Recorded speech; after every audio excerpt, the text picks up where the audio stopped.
So let me invite Professor Arie Dubnov, Professor Roberto Mazza, and Professor Giancarlo Anello is with us, but in an online way, because at the moment is participating, it's another Paramount meeting at about civilization dialogue in Spain. Oh, good morning. Thank you, Adele Valeria. I'm very sorry that I am not in presence in my university. It's a quite uncommon situation to speak from another point, another university, my own university. However, I'm very glad to participate to introduce this session of this morning today. I was involved in the project of Adele Valeria that is going to be presented later. As a tutor or a coordinator, it was a very big pleasure for me to participate. Basically, for 3 reasons. And also considering I am not a historian, because the topic and the project basically is a project about the contemporary history, and I am not a contemporary historian. I am a scholar of law and religion, but I was very happy to participate to discuss with the Valeria about this research for 3 reasons mainly. The first one is that the project was very interdisciplinary from the beginning. And I think that interdisciplinary is a big challenge. It's very nice to do when you do research, and sometimes it can be difficult to do that, because you must be aware about the core principles, the core methodological principle of other subjects, other topics. And so sometimes it's difficult. You have to study new things, new approaches, also debating about that with scholars of other fields. But the point is that in the long run, this kind of approach is very enriching, because you basically know and study new topics, but also you can learn different methodologies and put in practice if you cooperate with other scholars in other fields of studies. So this is an advice that I also can give you to the researchers that now are involved in their project, also to challenge the fields, the borders of their project, and trying to take this interdisciplinarity seriously. It is tough to do, but it's enriching in the end. The second point was that I was interested in the interpretative nature of the event that Adele Valeria is focusing in her research. That is the fall of the city of Jerusalem, because I was interested in the same topic at that time from another point of view. I was studying the life and the work of an important Egyptian jurist, Abdel Razak al-Sanuri was the name of this jurist, that wrote a thesis about the fall of the big collapse of the Ottoman Empire and the big collapse of the caliphate that was the most important religious institution in the Muslim world.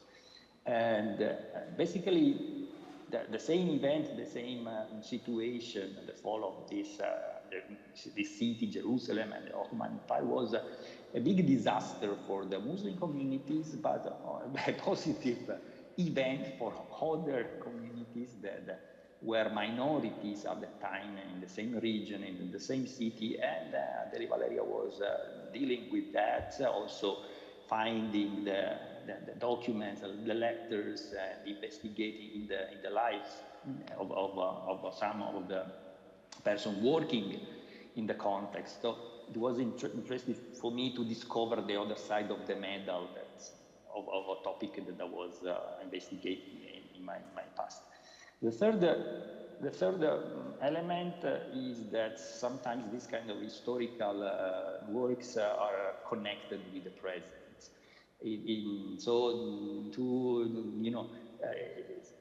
Jerusalem is a holy city, is a city that is important for three monotheistic religions, and for many years it was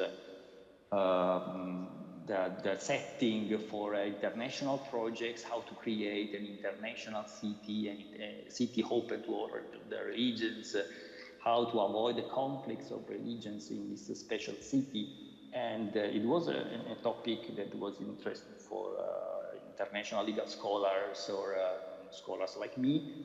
And so a part of the investigation of Adele Valeria is focusing how in that specific moment this kind of interreligious dialogue was somehow present in the lives of leaders of different religions working and living there, specific in a capital moment in the past.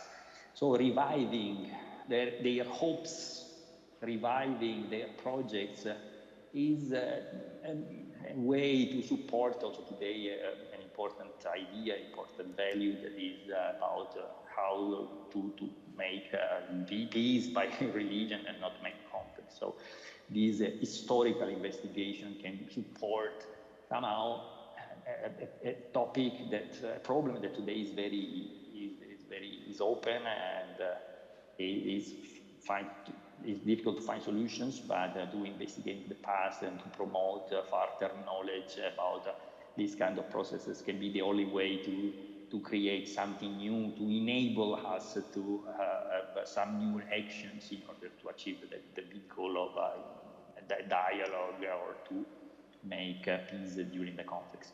So I stop here because I know that the day is very long and there are more important guests and more very relevant dissertations. So thank you for having me, and have good work, and we will see in Parma very soon in presence with all the colleagues and all the students. Thank you so much.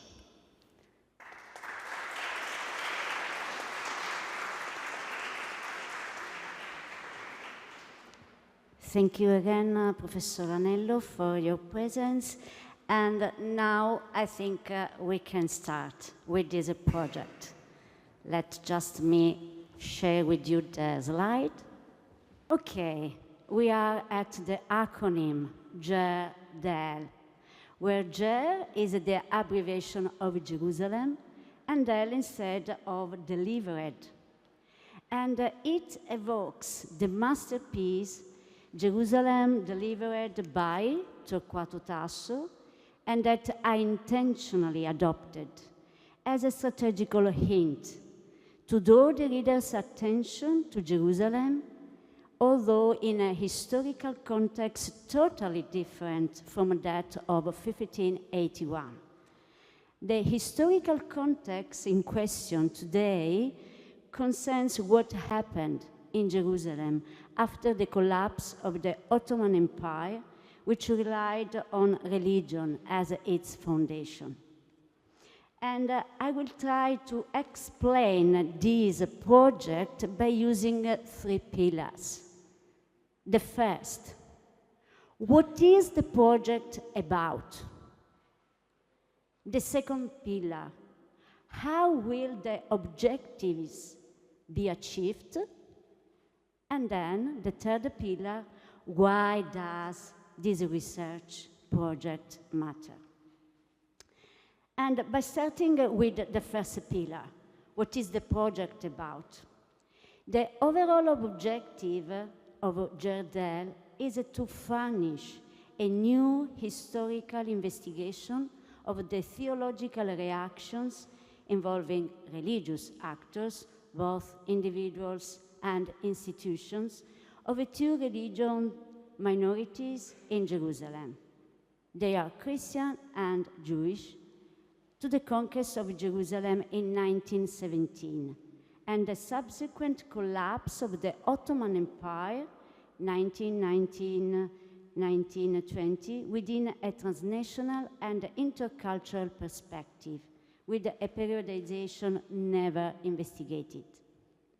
From these overall objectives, We have other objectives, other specific research interests. The first is a specific objectives that examines the religious actors scenario in Jerusalem in relation to its conquest in 1917. And it will identify distinguished theologians, clerics, bishops, rabbis, and missionaries in pre-mandate Palestine, Europe, and USA, in order to evaluate later the theological aspects of exchanges within the clergy, both Christian and Jewish, and the attitudes adopted in the transition period from Ottomans to British rule. The second, instead, objective is to individuate the theological writings of the distinguished theologians identified and to reassemble them. For instance, which Protestant congregations and when wrote to which missionary organizations or rabbis to maintain or not to maintain the status quo after the transition to British rule. And then we have the third specific objective that initiates a historiographical problem. Jordel moves the interpretation of the historical facts from the traditional and prevailing role of the historical, political, military, and diplomatic approach to Palestine after 1917 to a new one. So, what is it?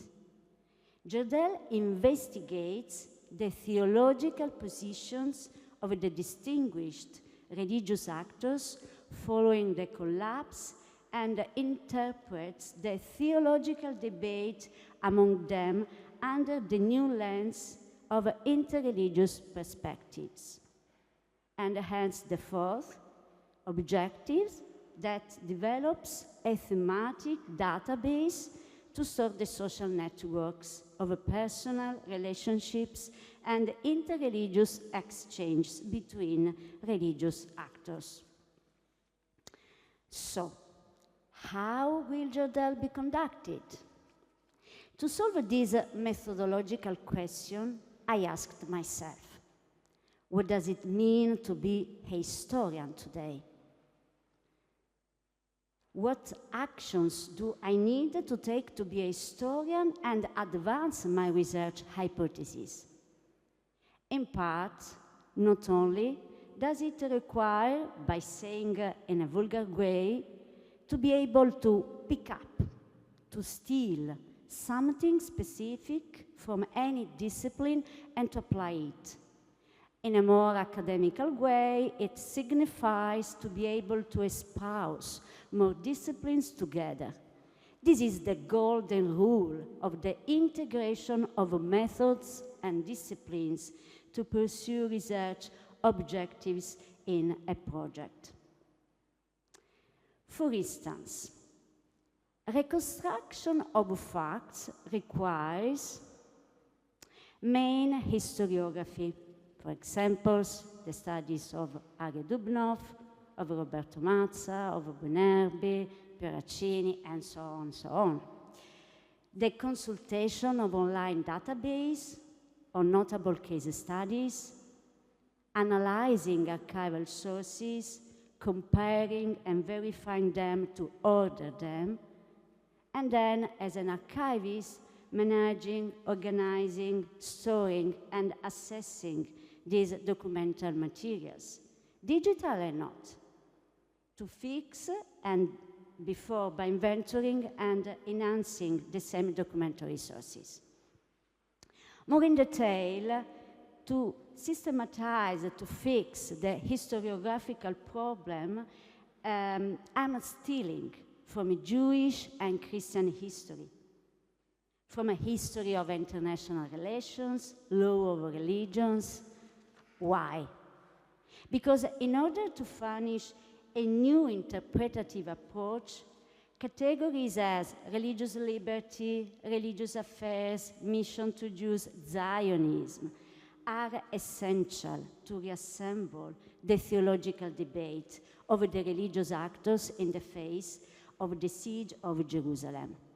Yet, I'm identifying and contextualizing the meaning of codified expressions and recurrent notions as a socio-historical linguistic, by means of the analysis of their letters, sermons, speech that pertains to religious studies along with interreligious international relationships, involving always religious figures to map the concepts of the lexicon underlying the themes of religious affairs and religious liberty.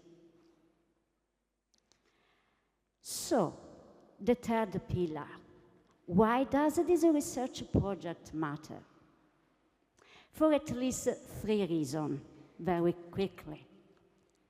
While the last decades have seen abundant research on the religious institutions in the face of the siege of Jerusalem and the fall of the Ottoman Empire, a combined analysis of the theological, whether Christian and Jewish, reactions to the conquest of Jerusalem in 1917 and the following collapse of the Ottoman Empire has not yet been attempted.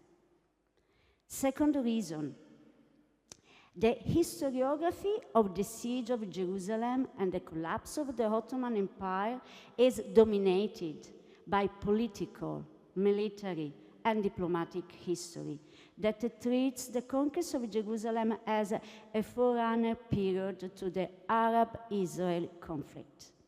Nevertheless, they sideline the theological reaction, the theological approach. Additionally, the studies on Zionism concerned with the fall of the Ottoman Empire are dominated by political and diplomatic approaches. The same is for the studies addressing the question of holy places. And yet, the works on the British Protestant missionary organizations adopt an exclusively political approach referring to the political future of the British Empire. As such, Protestant missionary activities are seen as a cultural device of the British imperial project. And in the end, the third reason, while the stimulating research of Inger Knaug, for example, explored the role of Anglican missionary women, to the present day, women's theological responses are overlooked. So this is in a nutshell, and then what is important is the conclusion of this project. As a squirrel that unceasingly finds equilibrium and assembles what it has, I'm trying to furnish a systematic studies including the theological reactions of all branches of Christianity to the conquest of Jerusalem and the collapse of the Ottoman Empire that does not explicitly focus on nationalistic perspectives. Always as a squirrel in response to the second reason that digs into the field, I'm finding a new approach in the field to the implications of the ruins of the Ottoman Empire, in addition to that traditional political, military, and diplomatic one, by elaborating a study on the theological reactions that consider how the collapse forged the theological ideas of Judaism and Christianity and their contemporary legacies. As a third point, always as a squirrel that tests new steps by jumping from a branch to another one, I'm testing new ways, enlarging the limited knowledge of the involvement of women in the history of the theological reactions to the Jerusalem, the siege of Jerusalem, as religious actors who expressed their ideas and pursued religious efforts from the ruins of the Ottoman Empire beyond the cases of Christian missionaries of the Jerusalem Girls' College. By accounting for the role of women, we were protagonists in interreligious relationships concerning the conquest of Jerusalem. This project, Gerdel, will give information about gender differences and taboos, contributing to reduce imbalances in religious communities. In the end, I'm finding collaboration with other scholars. For this reason, today, Professor Ari Dubnov, Professor Roberto Mazza are here with us. By learning from them, to set the ground for a thorough reflection in defining Jerusalem as an international zone belonging to Christians, Jews, and Muslims, and addressing the theological reactions after the end of the Ottoman Empire. By opening archives in this month, particularly those that are not well known or private, I'm entering the personal lives of individuals who are not just diplomats, politicians, or institutional religious figures. Before me, a new window on how normal people is opening. These are people who, in an unconscious way, without precise guidance, in a vacuum of power, practiced religious liberty towards religious others. In their normal daily lives, in schools, in markets, and pilgrimages, they exercise interreligious forms of respecting religious differences. This interreligious dialogue at a grassroots level indirectly influenced religious and civil policies of religious institutional actors. In this way, I'm contemplating, literally, in addition to traditional figures, diplomats, state secretaries, bishops, lesser-known figures, especially women, swallowed up by history, who deserve to be brought back to light and who can even be considered the forerunners of the interreligious dialogue as we are aware of it now, already in 1920. Thank you for your attention.